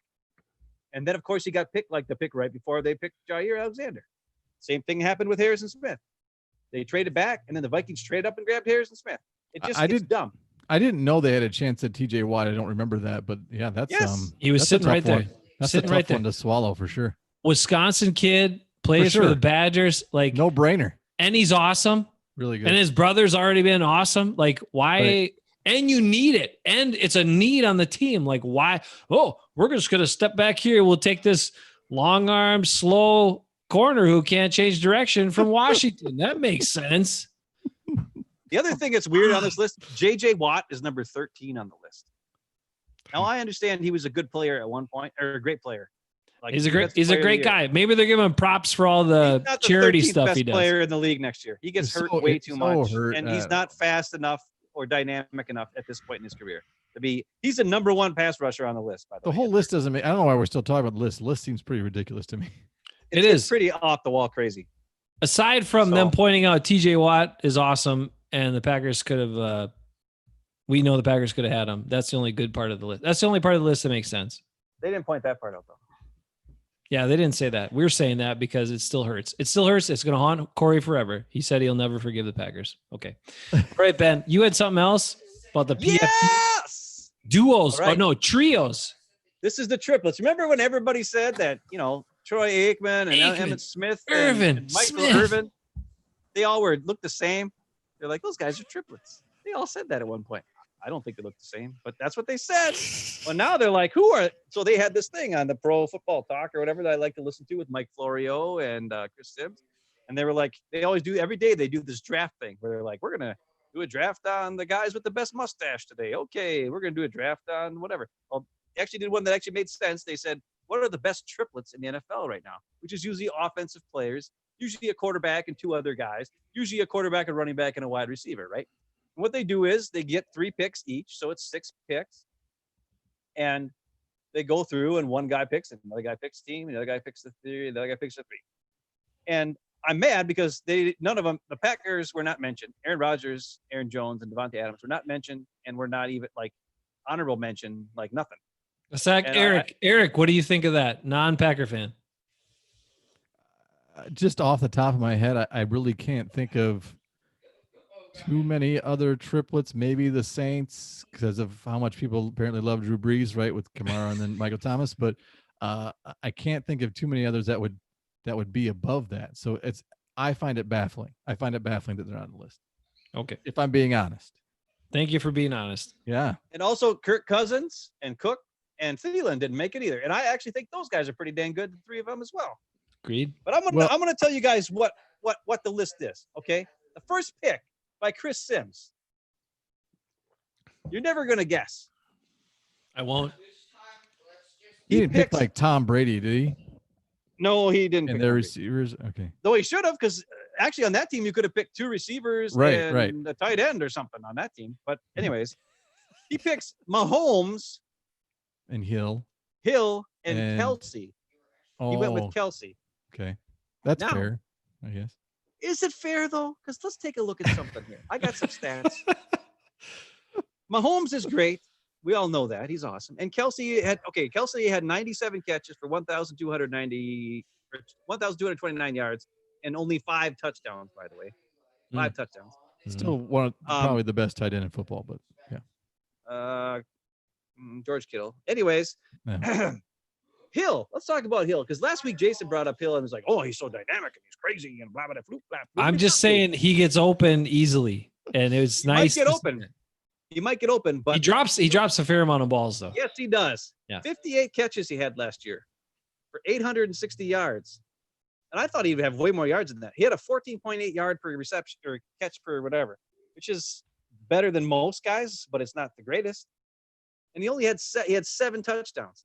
But and then the other thing is he had 89 targets. That's it. He only got the ball thrown to him 89 times. Wasn't he suspended for a few games? And didn't he miss games? Yes. Okay. But Mahomes didn't play every game either. Right. But the bottom line is they're not as dynamic. The other thing, I added up their touchdowns last year. So I'm Uh-oh. No, Ben. these 3 players. No. Great passing. That's a leading, great running, still blah, frame of him. which I know, like you said, Hill was suspended, Mahomes got hurt, so the numbers are down. I get it, but it's not like your typical. Like you don't think Like, yeah, Mahomes is awesome. Okay. And Kelsey's a great tight end. Yeah.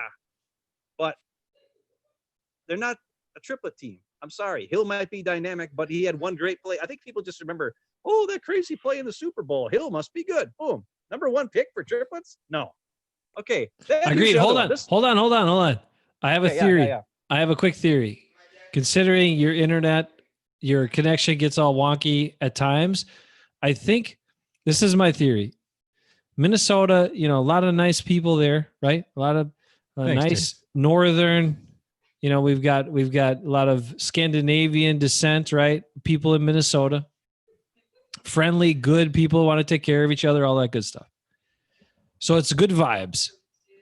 And the only time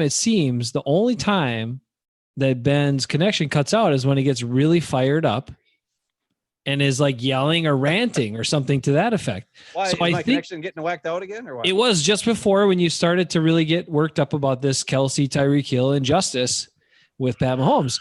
And so I'm thinking there's just some overarching aura around the state of Minnesota that can interrupt those things from being broadcast out into the world, because Minnesota wants to maintain all of those good vibes that they have from their descendants. That's what I think. I don't think so, because Ben freaked out during the Jordan Love draft pick, and I heard every second of that. That was justified. That was completely justified. For sure. Anyway, keep going, Ben. All right, back to you, Ben. Okay, I got to let you guys talk every a little bit, but anyway, so the number 1, Florio picks. Are you ready for this? His number 2. This is the one blew my mind. Hold on, we know it's not the Vikings trio with Florio. Right. That's for sure. Take. Well, he hates Kirk Cousins. All right, take a guess. Take a guess who he picked as number 2. Corey, guess, because I can't. And obviously, it wasn't the Chiefs, and it wasn't the Packers. You guessed really well before on the Packers on the top 50. Go ahead. I'm going to say he probably went with the 49ers. He went with a Jimmy G, George Kittle, and then... Exactly. Nobody. No, you're totally wrong. Totally wrong. They were not even mentioned out of this list. He went with, are you ready for this? Russell Wilson, Carson, and his receiver was DK Metcalf. Oh, man. Now, what? This blew my mind because Wilson's awesome. Carson had 1,200 yards last year and 7 touchdowns. He's good. That's 9 less than Aaron Jones. And he had 2 receiving touchdowns, which is 1 less than Aaron Jones. So he didn't even have double-digit total touchdowns. Aaron Jones had 19. He destroyed this guy. Not even close. He had more total yards than him, but that's besides the point. Russell Wilson's great. We know that. DK Metcalf, are you ready for this? He had 58 catches for 900 yards and 7 touchdowns, which is really good as far as the touchdowns. And he had a 15-yard average per catch, which is pretty dang awesome. But here's the thing that stinks. He only caught 58% of his targets. He had 100 targets and only caught 58 balls. What is that? That's nice. God awful. Hey, how is that guy a triplet? That's good math for you, though. That's easy math. I like that. Yeah, it was easy. I like that. But you got a monkey in your house? Anyways. No, I got Evan's playing games over here just to the side. So I'll probably apologize if you hear any weird sounds. We don't have a door. I'm finishing this office room. That's okay. And we don't have a door yet and some other stuff. And he gets kind of wild when he's playing with his friends. He's like Nintendo Switch gaming with his friend and playing whatever it is. I can't remember what it is. Mario Brothers or not Mario Brothers, Battle something or whatever. It's a game I stink at. I stink at a lot of video games, but anyway, whatever. They always beat me and it sucks and I get mad. Have you ever heard? Then he's like, Dad, why do you get so mad? Why do you get so mad when you lose? Because after I lose 3 times in a row, I'm like, that's it. I'm done. I don't play with you anymore. We're done. This game should be thrown in the garbage. And then he's like, then he just laughs at me the whole time. He's like, why do you get so mad, Dad? Why do you get so mad? Because I don't like losing. Anyway, go ahead. I was going to say, he sounds like, have you ever heard the beginning of the song Monkey by George Michael? That's what he sounds like. Yes, like the monkey. Okay. Oh, I have one trend. There's a trend, Ben.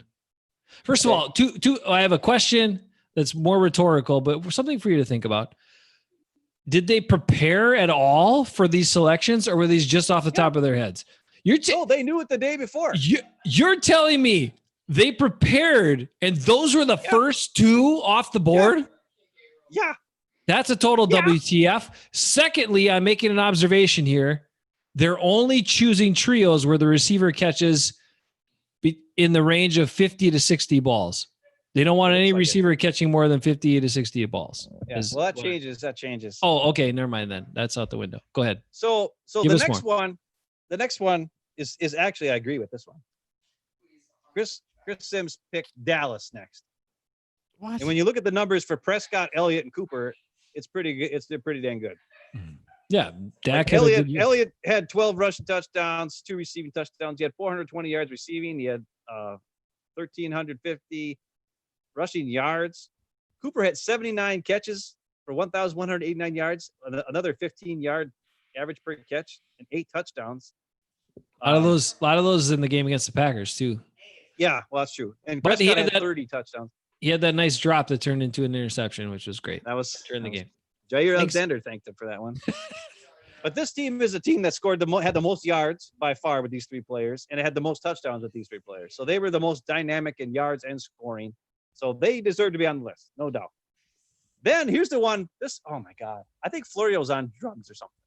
So his next pick, I could give you guys 8 cracks at trying to guess what this is, and you already know the ones, like 4 of them that didn't make it. So I'm just going to tell you what it is. The Cardinals, Murray, Drake, and Hopkins. Now that Hopkins is there, because Hopkins is going to transfer from the Houston to Arizona. He's going to be the same player because he's obviously got the same quarterback throwing the ball and the same offense. Duh. Even if he does, not even close. Kenyon Drake only had 817 yards rushing, 8 touchdowns. He had 50 catches, which is a lot, but he had 0 receiving touchdowns and only had 345 yards, which was a 6.9 yard average receiving as a running back. And Murray I thought maybe Murray got it from rushing yards. He had 544 rushing yards, but he only had 4 rushing touchdowns. And he only had 20 passing touchdowns. And he had 12 picks. So these 3 guys don't even deserve to sniff the top 20 in a triplets match. It's just ridiculous. So far, the only one out of the 4 I agree with is Dallas. The other 3 are stink. Then we go to Chris Sims' next one. And it's your favorite guy, Drew Brees, and Kamara, and Thomas. Now, Thomas's numbers are insane. 149 catches, 1,725 yards, 9 touchdowns. He had 185 targets. He caught 149 of them, which is 80% of his balls thrown to him he caught. So he is insanity. Drew Brees, like I said, had 116.3 quarterback rating, 74 completion percentage, 27 touchdowns, only 4 picks. Awesome. But this is the one that kind of surprised me. Because I'm thinking Elvan Kamara is like an Aaron Jones, right? It's like an Aaron Jones. And then not only that, but Ingram's gone this year, right? This last year. So Kamara should have a bigger role. Kamara, only 797 yards rushing and 5 touchdowns. Receiving, he had 81 catches, but there was only 533 yards and only 1 touchdown with a 6.5 yards per catch. That's not that dynamic at running back. That's not Marshall Faulk numbers. That's like Vince Workman numbers. That's Elvan Kamara, who's supposed to be a dynamic, crazy guy. And Brees is falling off a cliff and stinks. So really only Thomas is a good player. That's not a triplets. That's one guy dominating. They don't deserve to be on this list. That's ridiculous. And then we got the Falcons. The freaking Falcons. Mike Florio picks the Seahawks, the Cardinals, and the Falcons. And his justification is Todd Gurley coming there. That's his justification. Todd Gurley? Matt Ryan, who stinks. He's not even a top 20 quarterback.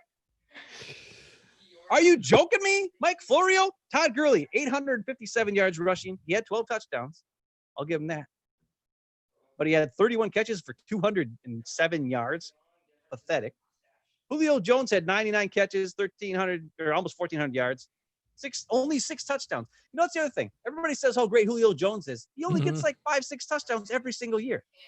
How great is that? Yeah, how is that possible? I don't get it. How is that possible? And But he's the best receiver in the league. On the Pro Football Focus list, he was up there too. He was up there really high. Like, why is everybody so enamored with Julio Jones? I get he's a freak athlete. He's got great size, all this stuff, whatever. But how is he that ineffective in the red zone? I just don't understand it. So out of these teams, Dallas is the one team that actually has triplets, because the triplets were a team where the reason why they called them the triplets was because Michael Irvin wasn't the best receiver in the league at that point. Troy Aikman was not the most dynamic quarterback at that point. Emmitt Smith had a lot of touchdowns, but he wasn't the most dynamic running back at that point. But the three of them together were awesome. And you know what? One team that has that, those three guys together that are awesome, it's the freaking Packers. Holy crap. Aaron Rodgers. Are you ready for this? 26 touchdowns, only 4 picks. 62% completion percentage, which is pretty dang bad. And the other thing I noticed is only, like I said, he had 7 yards per attempt, which is not good. He was not completing balls downfield last year in a lot of ways. But he still had 26 touchdowns, only 4 picks. And then Devontae Adams, 83 catches, was hurt for 4 games, but, had 997 yards, 5 touchdowns, which is a down year for him. But that's because somebody else was getting all the touchdowns. We'll get to him in a second. Devontae only had 12 yards per catch, which was not a very good average. And he only caught 65% of the passes thrown his way, which is pretty average as well. But he's a dynamic player. But here's the guy that I got to say has been getting kind of ridiculous how much they forget this guy. Aaron Jones. Just listen to this. Just listen to these numbers. 1,000. And this is a guy who there were times where Matt LaFleur didn't know he was on the field. He thought that he was like, I called the play for Aaron Jones, but it was, I didn't know that Williams was on the field. What? There were stretches like full half quarters of games where Aaron Jones wasn't in the game on offense and Jamal Williams was. And we were all wondering, like, why isn't Jones back in there? What's going on? Oh, Matt LaFleur's just not paying attention, or Ben Sermons. What the hell are you doing? So think about that for a second. The guy probably saw the field maybe 65% of the time at most, compared to all these other guys who got on the field way more. Aaron Jones, 1,084 yards, 16 touchdowns, 4.6 yards per carry, 49 catches for 474 yards and 3 touchdowns, which is 9.7 yards per reception. And I'm telling you right now, that destroys every one of these other running backs on this list. The highest guy was Elliott with 7.8 yards per reception with his 54 catches. And Aaron Jones, 49 catches, 3 touchdowns, 9.7 yards per reception. Because unlike Mo, who said that Aaron Rodgers was, or actually, I think somebody said it earlier today, where Aaron Rodgers was dinking and dunking it to Aaron Jones against Kansas City or whoever. Somebody said that. No, it was Cowherd. I saw.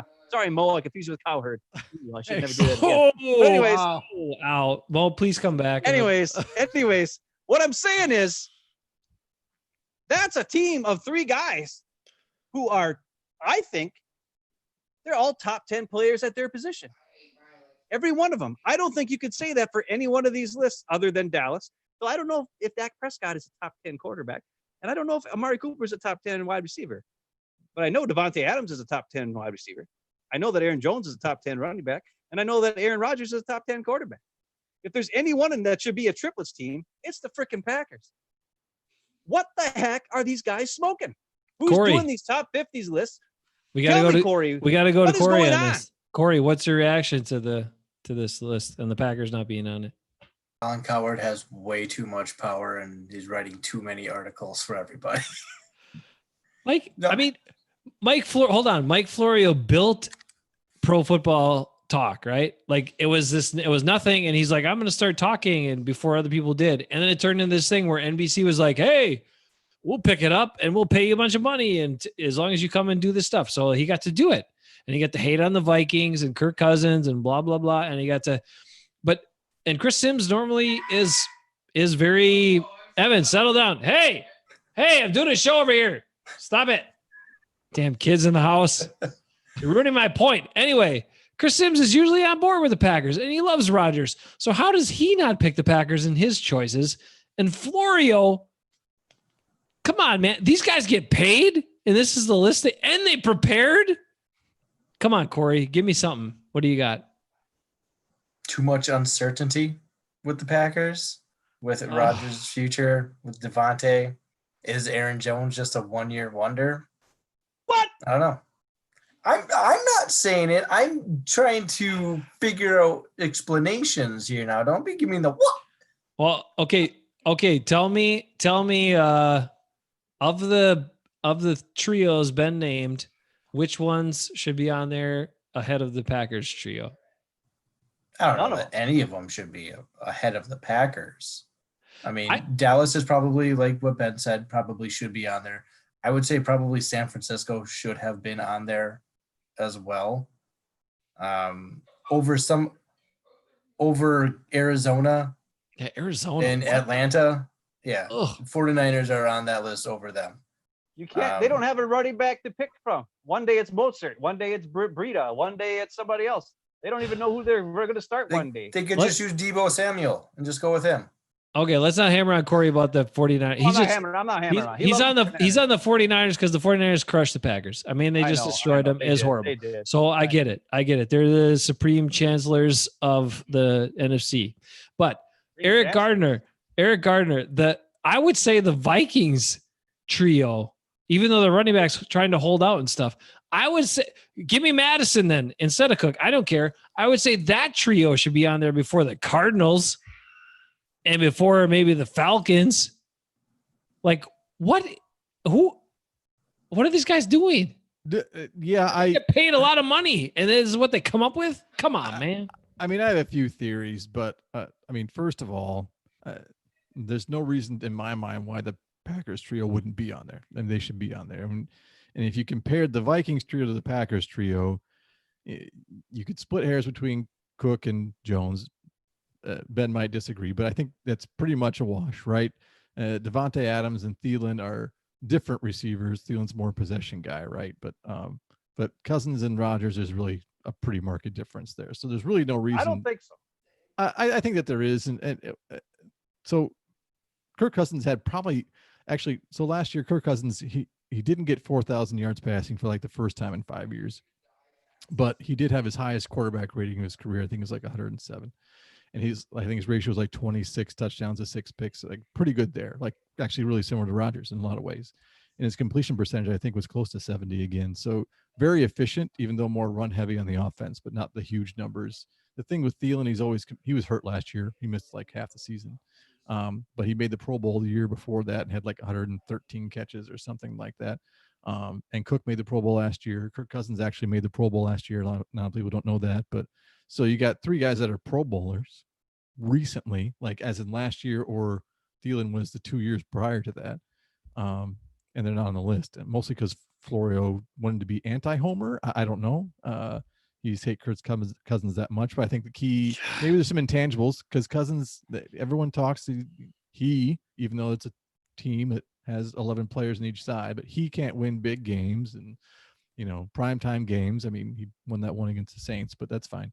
But I think that's still his MO, and maybe that's why people don't even want to go there. And maybe they make this list because, well, we don't want to make obvious choices and just pick the same thing that everyone would pick. We have to make these statement picks and these projection picks and sound like geniuses and people who are thinking, looking around corners at the next year. I mean, I don't know. That's the only thought, because a lot of it doesn't make sense. I don't really even agree with the Dallas one that much, just because I don't really like Dak Prescott. But or Seattle. Like, I mean, Russell Wilson's great, but DK Metcalf, a rookie receiver that, had a good year, but good year. Carson, who gets injured all the time in previous years and then finally kind of played most of the season. Well, okay, he's fine, but is he like one of the top trio that comes to your mind? Boing! No. Oh yeah, that Seattle trio. What? Come on, man. Aaron Jones or Dalvin Cook that could run behind that line that holds all the time. I mean, they'd have even bigger years. I mean, have you seen the way they hold? I mean, it's terrible.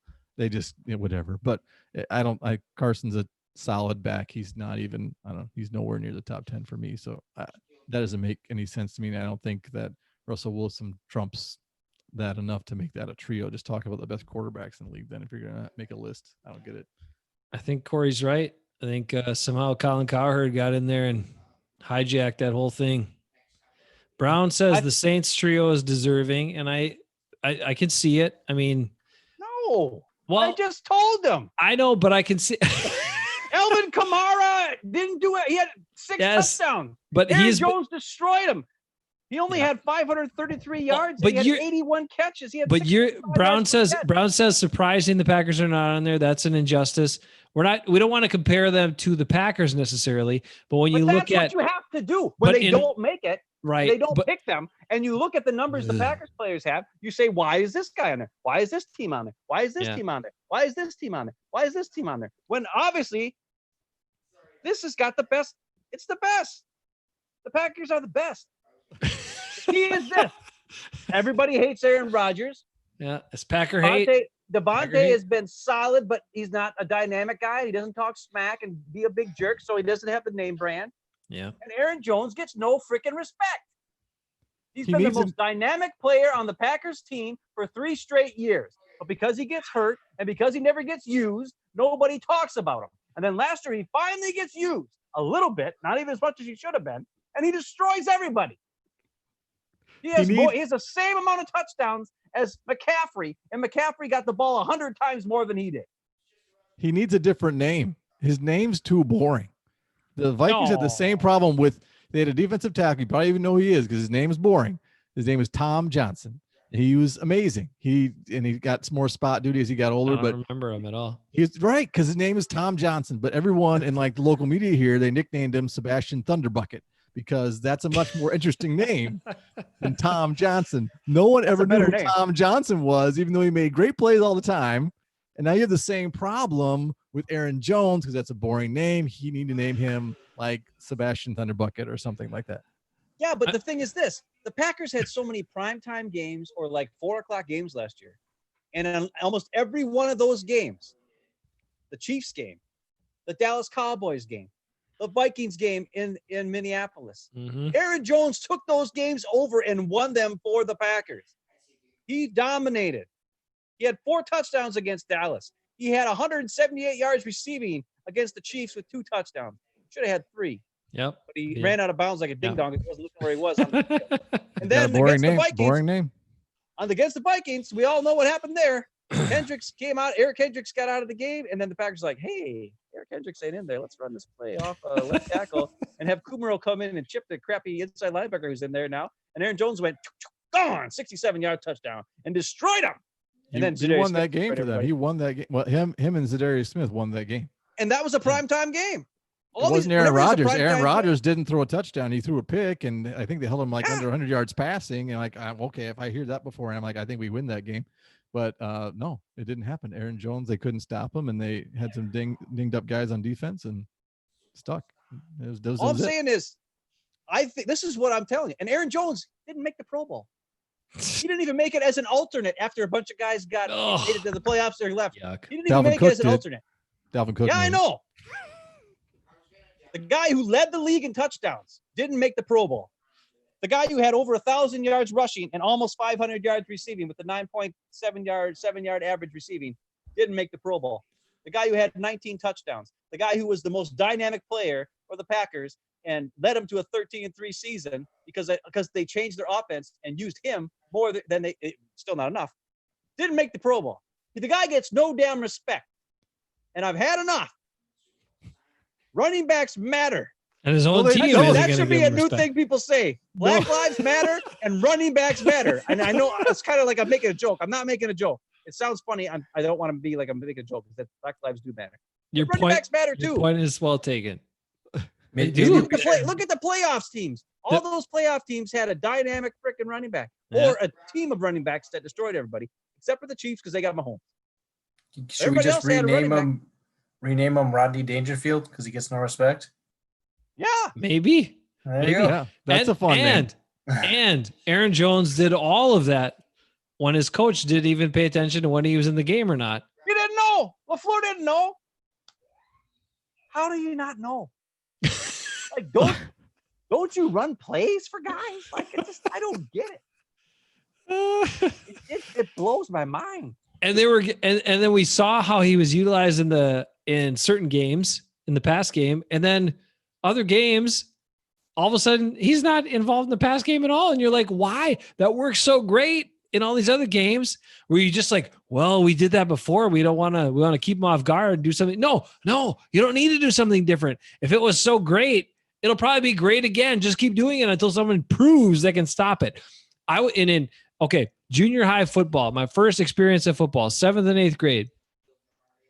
I had a coach, Bob Hafman. He was like a second stage relation to us. I can't remember. He's like a cousin of my dad's something, whatever. Anyway, Bob said this. We had our offense set up. We had a handful of plays in 7th and 8th grade. We ran the same he's like, guys, this is our main play. We are going to run this play every time until they stop it. So most games, we only ran one play over and over and over again. Now, granted, the NFL is a little more complex than 7th and 8th grade football. However, if you're doing something, if you're doing something and it works, keep doing it until someone shows you that it won't work. That's the point. So if Aaron Jones is super effective against the Chiefs in all these by lining them up split out and lining up in the slot and doing different stuff within the passing game, why wouldn't you do that stuff against other teams? They didn't do it all year after that. I don't get it. LaFleur never did that again after that Chiefs game. After Devontae came back, they just used Aaron Jones as a running back, and then like screen plays, and a couple of times they ran him out in like wheel routes and stuff. And they stopped lining him up all over the place and doing crazy stuff with him. I don't get it. Does Corey have an answer? That's because Aaron Rodgers got Devontae back, and he only focuses on Devontae. He doesn't throw it to anybody else. Why try new stuff when you have your guy back? Okay, but if you're the coach and you bring out formations or you're going to call a play, why wouldn't you just call some plays where you get Aaron Jones at least lined up in different spots? They didn't even try that. Because Aaron Rodgers is just going to change it to what he wants anyways. Oh, come on. Come on now. Come on now, Corey Bayless. He is. He is. We've been on a long time. Corey Bayless is coming out. He's rearing his ugly head. Okay, go ahead. We talked about this before. We talked about this at the draft when they drafted Jordan Love. And part of this was because Aaron Rodgers does what he wants and he does not care. That's not true. He does care. He's trying to get them in the best possible play, but he loves Aaron Jones. He loves Aaron Jones, and he is always touting Aaron Jones. So don't tell me he's taking plays for Aaron Jones away. Don't tell me that. He loves Aaron Jones so much that he doesn't want to get him hurt, and he's going to throw the ball to Devontae. Come on, man. Come on. If he really wanted to change plays like that, Aaron Jones would have never gotten all those rushing touchdowns this last year. That's true. He would have farved it and been like, no, I want to throw a 1-yard touchdown pass. We're not going to run the ball here. But he's like, no, Aaron Jones is really good. He's probably going to score. Let's hand this thing off. Aaron Jones didn't have very many 1-yard rushing touchdowns. No, I know. But were like 12 yards and 10 yards. He had some inside the 5, inside the 10. And in the past, Rodgers is used to the last 10 years before that, where when he gave the ball to the running back at the 12-yard line, he never made it to the end zone. He's not used to having a running back who's actually good. You understand what I'm saying? So maybe he would have changed the play if he would have known that Aaron Jones is going to rush it in for a touchdown because he's so dang awesome. I don't know. But you just said something that made me think of something. I'll just take it one second. Chris Sims talked about something. It was a couple of weeks ago. He talked about the difference between the West Coast offense, which is what the Packers, I guess they sort of run. It's different now, but what they had run for years with McCarthy, and this is a little bit different offense, but it's a similar concept of what he said. And then he changed, and he said that when he was with Gruden. Then he talked about when he was with what's his name? Who's the guy that was supposed to be a head coach of the Colts and then backed out like a big jerk to be an offense coordinator? McDaniels. Josh McDaniels. So he was with McDaniels in Denver, and he said that with the same the offense that Tom Brady runs. Because remember how Tom Brady was like, he always says, boy, if Aaron Rodgers had my offense, he'd be great. He's killing everybody, right? He said that when he was with Gruden, that the offense there will have certain plays to beat certain defensive looks. And then you can get out of plays and change the play to a different play that would stop based on what you think the defense is going to do. And that's kind of what LaFleur does, right? He gives them 2 plays or whatever, and they can choose which other play is going to work against either zone or man or whatever it is. And that's usually what LaFleur does. And that's what like Goff does with McVay and crap like that. And Matt Ryan down in Atlanta, they have that same type of thing. And what the Patriots do, which is crazy to me and awesome, and the reason now we know why they win, is they study their opponent and they look at what defenses they run. Are you ready for this? And they make a game plan of plays that they say and they know are going to beat any defense that defense calls. So Tom Brady never has to change the play at the line of scrimmage. Tom Brady never has 2 options to choose from. They call the play, they run the play. And it's going to beat no matter what they call, because every play is designed for some way based on the defense they're facing. not on concepts. Other teams have a concept, and they run their offense against a concept. If they do this concept, we do this. They do this concept, they do this. For the Patriots, they just run plays that beat the team they're going up against. And there isn't a whole lot of, running around doing stuff. The other thing he said was there's times, like, watch the Patriots. Watch them. They get out of the huddle. They get up. They get lined up. Boom. They snap the ball and go before the defense is even ready. And what's the biggest beef us Packer fans have had with Aaron Rodgers for the last million years? He's got to sit there until 1 second's left and look at the defense and see what the defense is going to do and try to figure out what they're going to do and try to change the play and all this other kind of garbage. The defense is there too, and they can see what you're doing and they're ready for it. But if you just go out there and call the play and go, boom, the defense isn't ready, and you call plays that can defeat, like let's say the defense runs 5 different types of defenses, you call plays that are going to beat any one of those defenses, and you know it because you studied all week and made it happen. That's why Tom Brady and the Patriots are so successful. And that's why the other teams aren't. They're still trying to make stuff up and react to what the defense is doing instead of just doing our thing. We know what they're going to do, and we know our play is going to work. Hello, McFly. Okay, I have one wild thing. Browner put it in the comments when I was talking about the Bob Haveman stuff. Lombardi did the same. And I have just picture this. Just picture this. You know how offensive coaches and NFL coaches like to keep, the other team off balance. Can you imagine if you lined up and ran the same play like 5 times in a row? That team's not going to expect that. That's going to be off balance right there. And it wouldn't be off balance for you because you're like, hey, we just run the same thing again. The call is simpler. We just be like, run it again. You don't have to say the 12 words of verbiage or whatever that make up that play in the Matt LaFleur system. Just be like, again, guys, okay, then we can get up to the line, snap it quick when they're not set. Like, remember how the Packers are always moving around when the team's still going to snap the ball? Like they're never even barely set before the other team snaps the freaking ball half the time. And you're like, well, you just get in your stances already because you're going to get blown off the ball because you're not down. That happens all the time. Anyway, Matt LaFleur, Packer Insider, whoever actually watches our show, because we know there's one person in there, because we know the information is transferred during this last year, 2019. Ben and I take a little bit of credit for some of the success because of things we said. Try it.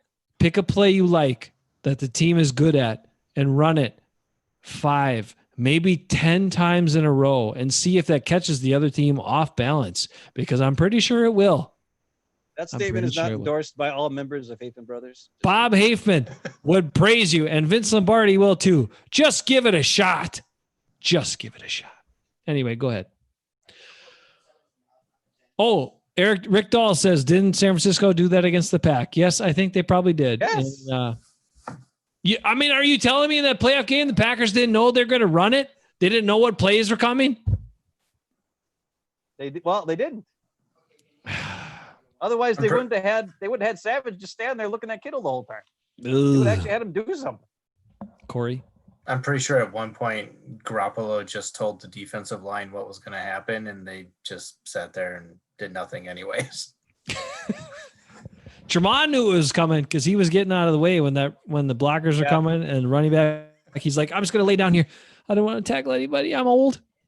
We love Tremont, but that's what happened in that game too. Yeah, he's not good against the run.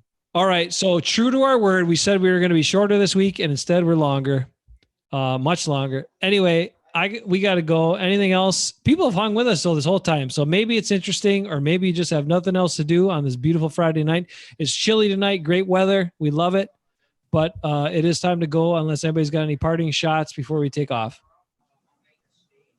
Nope, I'm good. Thanks for having me. All right. Corey, thanks for hanging. Thanks, Great Corey. look again. Great look. Mo, always wonderful to talk to you, bring your Viking insight and very nice perspective for the Packers, because you have good things to say about the Packers as a Viking fan. And we appreciate that, because then it's not, people can't say we're biased. Right. No, I appreciate it. I'm always happy to be here. So I obviously don't have anything else to do on Friday night either. And and even if I did, I think I'd choose you guys at least first or second. So look at that. That's so nice. Ben, we know what Ben's doing. Ben, thanks for hanging. All right, everybody, take care of yourselves. What do you got? You got to work. Ben still needs a haircut. I still need a haircut. Corey. Yeah, you know what? Don't ever cut that hair. Don't ever cut that hair. Yeah, this is the sad I did trim it up last Saturday. Okay. It does look shorter. I was going to say that, but I didn't want to like hurt your feelings if It's tight your- though. fell out or something. It looks good. Corey clearly has the best haircut of the four of us tonight. That's for sure. I was just going to say the reason why I haven't had a haircut is because I can't see my family. I can't see our parents. Last time I saw them was when I got a haircut. Because Dad, people may not know that listen. I'm sure most of them do because they all know us. But anyways, my dad's a barber. Was a barber a long time ago. Then he was a mailman / barber. Now he's just a barber again, and he likes to just cut people's hair for some unknown reason. And he likes to cut our hair. And I told this story. I'll tell it real quick. When I first moved, I know. I'm sorry. When I first moved to Minnesota, it was right after I got married, and my hair was getting long, and I hadn't seen Mom and Dad in a while, and I, had to get a new job, and I had to look good. So I went and I got my hair cut, just someplace in town here, some cost cutter, whatever it was, someplace. We went in there, paid my money. First time I'd ever paid for a haircut. I was like 27 years old. First time I ever paid for a haircut because my dad always cut our hair when I was growing up, right? And I think it was like 3 weeks later or something that Mom and Dad came out to visit me and Jesse here in Rochester or whatever it was. Maybe we saw you guys. We went to Eau Claire, visit you and everybody, the whole family, whatever. And Dad comes up and he's like, "Get a haircut?" And I was like, "Yeah." I mean, it was looking really bad. I had to do it. I got a new job and stuff. And he's like, "Oh." And he's standing there and he's kind of like walking around me, like looking at it and checking, my hair, look at my head. And he's like, this is what Dad did. He went like this. And then he just walked away. And I was like, "Oh, I'm sorry, but I need the haircut, And then like maybe 15 minutes later, Mom comes up to me and she's like, "Hey, Ben." I'm like, "Yeah." And she's like, "Those haircuts, they really mean a lot to your dad." And I'm like, "Well, I know, but it's like I needed a haircut really bad and stuff." And she's like, "I mean, it really is like it's important for him. And so you really, if you can hang on without getting a haircut and let your dad do it, that'd probably be better next time or something." Okay.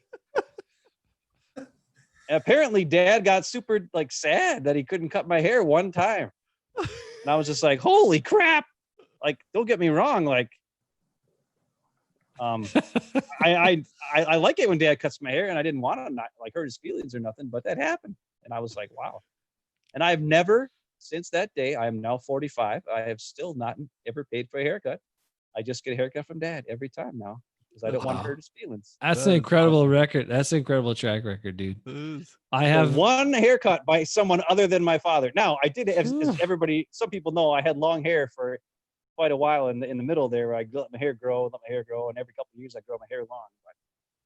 But, and maybe I shouldn't have shared that on here because now Dad's probably getting mad at me. But it just shows that our dad cares so much about us. He probably fell to make asleep. sure by now, our hair is perfect, and only Dad can do the perfect haircut for me. That's true. He's very particular. I got to be honest. My haircut sucked. I mean, it wasn't the greatest. It was okay, but it wasn't the greatest. But yeah, I can remember little kids and everybody come up and be like, "Boy, your hair is so nice. You and your brother have such nice hair." And we're like, and I'm like, "My dad cuts my hair." Wee-hee. And everybody's like, "Oh." So, everybody was impressed. That's really funny. No wonder he was so upset the very first time I had Rick Dahl shave my head. I mean, he was mad. He was mad that I shaved my head, but he was also mad that someone else did it. Yeah. Are you kidding? If Corey, all I know is Corey better still hear from Dad, because if Dad saw all that hair, he'd be getting excited. He'd be like, "Ooh, I could get a lot of stuff with that." Oh man. Wow. Well, thanks for that, Ben. Thanks, Corey. Yeah, thanks, Eric. Thanks to everybody else. Have a good weekend. Thanks for hanging with us. Take care of yourselves. Be safe. Thanks, guys.